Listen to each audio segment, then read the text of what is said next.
Joining us now is OjyOkpe with stories trending around the world. Hello, Jinix. Good morning, Dr. Abati. How are you this morning? Exciting morning so far for me. Ayo, how are you this morning? Very well, thank you, Oji. How are you too? Perfect. Good morning, Rufai. How are you? Much. Kind of. Really. The V-neck and, it's well, all right. Well, good morning to you, viewers. Here are some of the stories that are trending across the globe. In the United Kingdom, official photographs from the coronation of King Charles III and Queen Camilla by Hugo Bournan, who also took their wedding portrait in 2005, were released on Monday, capturing the royal couple in their regalia shortly after the coronation ceremony at Westminster Abbey. The king is pictured seated on the chair specially made for use at the 1902 coronation of King Edward VII, wearing the robe of estate and the imperial state crown, while holding the sovereign's orb and the sovereign's scepter with cross, while Queen Camilla is pictured in the green drawing room, wearing Queen Mary's crown and robe of estate. In the United States, 33-year-old Mauricio Grazia, who was accused of killing 8 people and wounding several others in a mass shooting at a suburban Dallas shopping mall in Texas on Saturday, May 6th, is reported to have been discharged from the Army in 2008 because of mental health issues and apparently had been working as a security guard. The shooting was the latest attack to contribute to the unprecedented spate of mass killings in the U.S., where an average of about 1 mass killing has been reported per week in 2023 alone.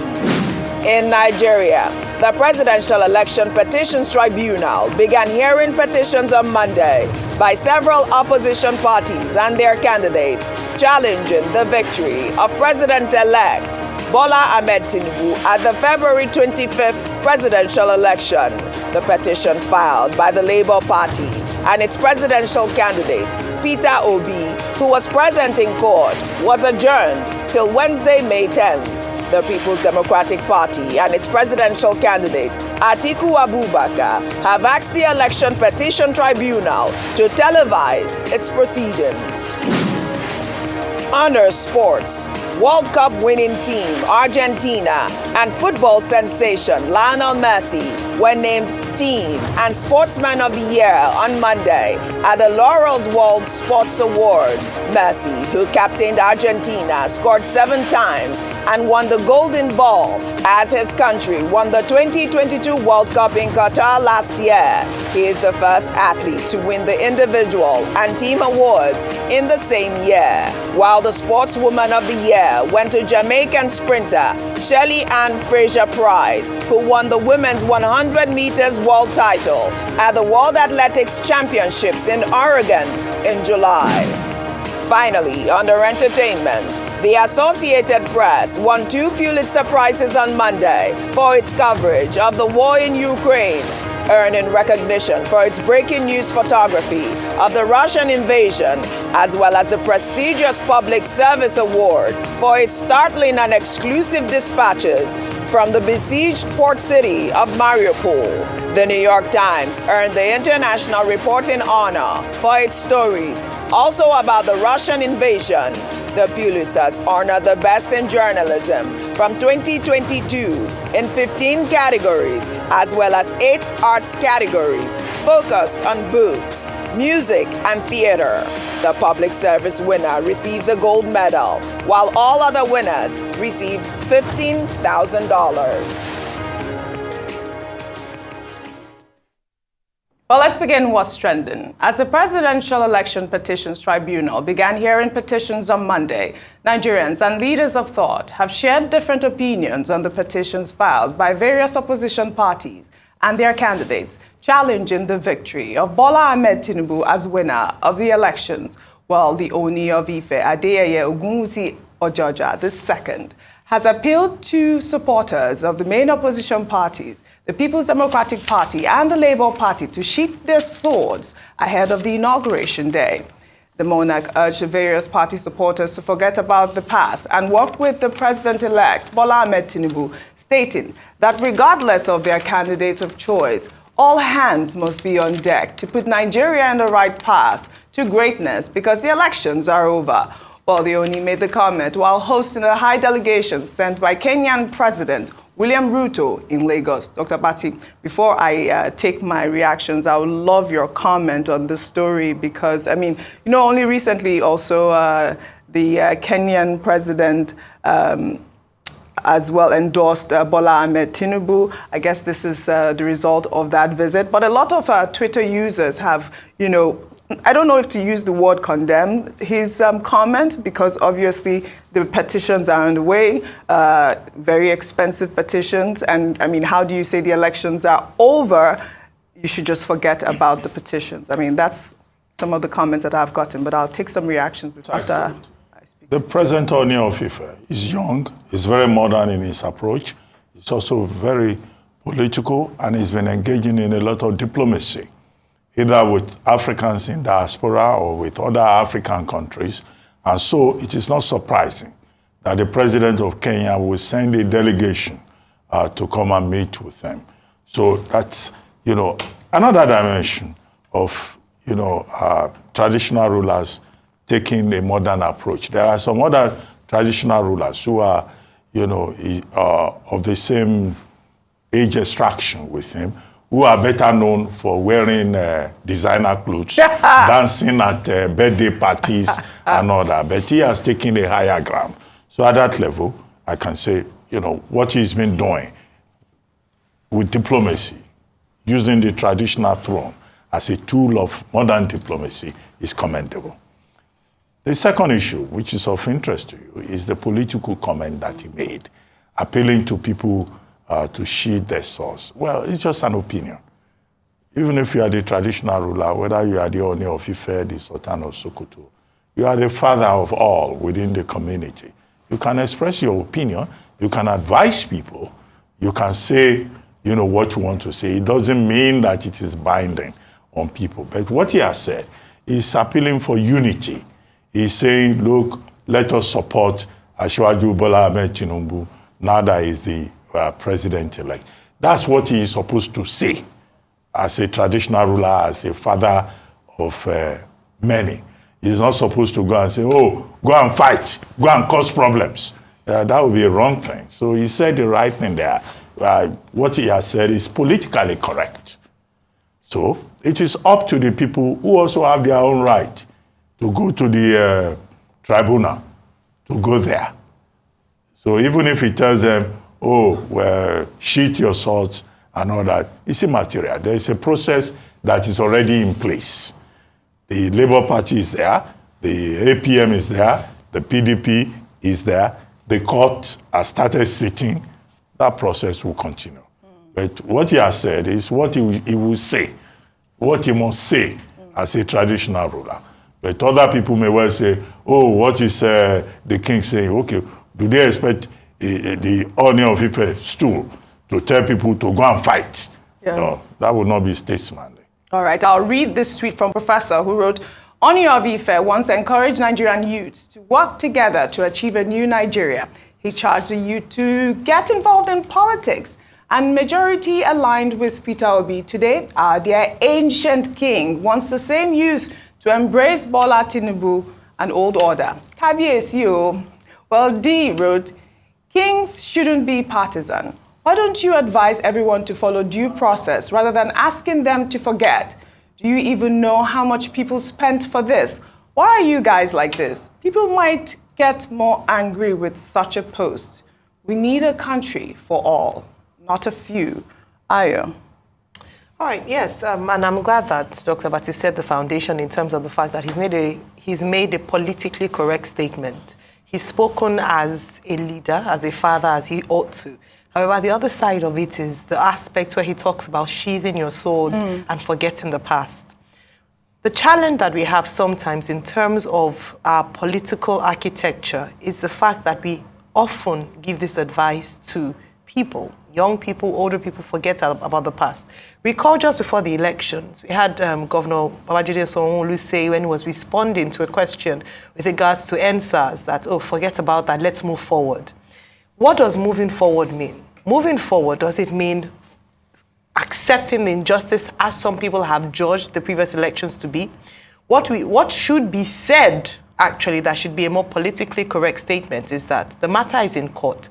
We hope that justice will be served. Correct. And we're looking on the judiciary to ensure that this happens. And so that's what we're looking forward to, because he's young. He's a symbol of hope for many young people in Nigeria. And he should be seen as being fair across board and wanting the best of the nation, such that we do not promote what people feel as being aggrieved, and we don't downplay the role of the rule of law, especially if people are seeking redress in court. Yeah, well, you know, in the meantime, the former Minister of Niger Delta Affairs, Godswill Akpabio, who has just been nominated as President of the Senate by the All Progressives Congress, paid a courtesy visit to the Ooni of Ife over the weekend, seeking royal blessings for his Senate presidential bid.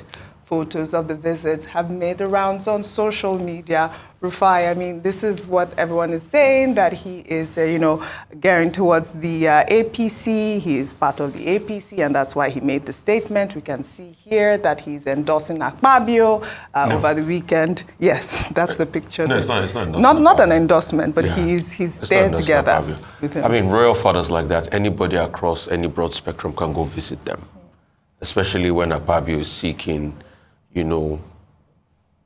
seeking a position like the President of the Senate. And what Akpabio just went to do is what we call retail politics. Retail politics is what we also call carry-meism in Yoruba land.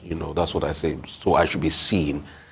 The visit is to be able to show a posture that I am in consonance with the people of the Southwest, because they only represent a very important figure in the Southwest. Hence, he's doing it. And all politicians do it. Even during the election period, every politician did do it. And it is for the Ooni just to accept everybody. He's the king of all. He will accept them, give them his royal blessing. But it doesn't mean that he's endorsing them. But coming back, to what was said before as regards his speech, in building a country, people must also understand that when people are hurt, it is not just to say, let it go, that will cure the hurts. It is when people see that justice has been done. And you know what justice does? Justice erases the tendency to be able to repeat that same action. The reason why Nigeria is the way it is today is because justice has not been meted out in the past, and those actions are repeated. And people that maltreat others, they say, in the end, we'll beg them and they will move on. But no. You see, I'm a big fan of U2. And there was one of U2's song that he was singing, and Bono was singing. I love Bono so much. And Bono says, "You're breaking my heart, but you think every heart mends." And that's the mistake we make in this part of the world. We think every heart will mend when you do the injustice. But you go ahead, you break people's hearts, you say, oh, the hearts will mend. But it doesn't happen just like that. And that's why we call on justice. All right? What would you say to be able to calm Jennifer down, that only her offense was that she went out to vote and she was gouged in the eyes with a knife? What would you say, people that were brutalized in other parts of the country and Lagos? What would you say? And what would you say for people that are seeing different results in Obiakpo? That they know what they voted, but see what's happening on IRF. So justice will be ensuring that the law takes its course and Nigerians are watching. But as a father of all, yes, he will call for unity, he'll call for peace, he'll call for togetherness. But it is also has to be said that justice needs to be done and people are watching. In the end, whatever the court rules, we'll have to accept because that's the apex court, but we need to build our country and we can only do that where peace and justice shall reign. Absolutely. Well, still on the elections petition tribunal. In the meantime, Daniel Bwala, spokesperson of the Atiku Abubakar presidential candidate of the People's Democratic Party, has come under fire on social media after he posted A video showing a fellow lawyer opening the vehicle for him when he attended the first day of the presidential election petition tribunal in Abuja on Monday. Well, let's take a look at that video before we take some reactions.